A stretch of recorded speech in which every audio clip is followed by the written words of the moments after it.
Henry was in a hurry to get to work. He couldn't even have a breakfast with his daughter and wife. Because he was rushing, he didn't hear Emma's question, and she asked if he could come back earlier today.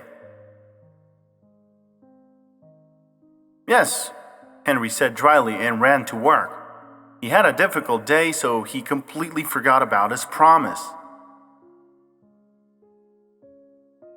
When he returned home late at night, Emma was already asleep.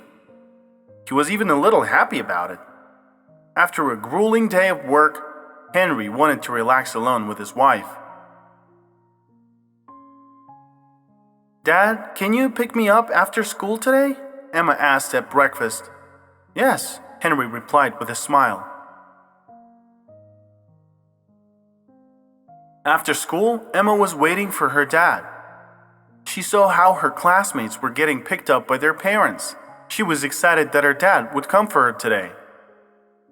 But Henry didn't come. Mom picked her up as usual. He had an emergency at work again. A lot of work could be done by his colleagues, but he didn't trust them.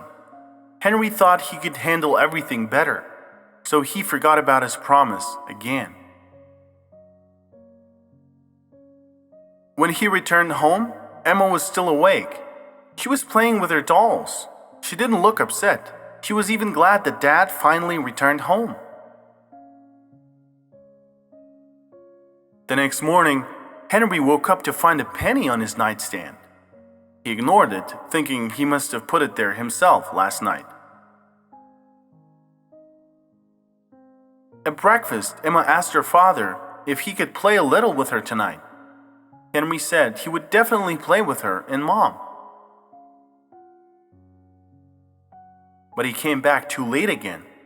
Emma was already asleep, and Henry saw a drawn dollar bill on his bedside table. It seemed strange to him. This went on for several days. In the morning, Henry would find a cent on the nightstand. In the evening, a drawn dollar or a leaf from a tree would be there. And one day he asked Emma what it meant. The girl smiled sadly and said, "That's the price of all your promises." She put a penny if Henry didn't get home early.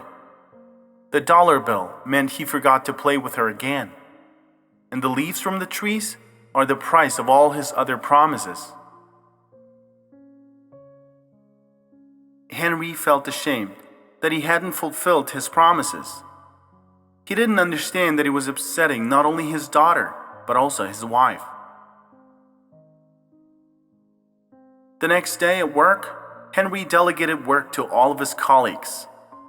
This time, he was able to get out of work early, pick up Emma from school, and play with her in the evening. Henry noticed how much his life has changed. He stopped getting tired at work, and the time spent with his family brought him a lot of joy. If you made a promise to a person, then try to keep it.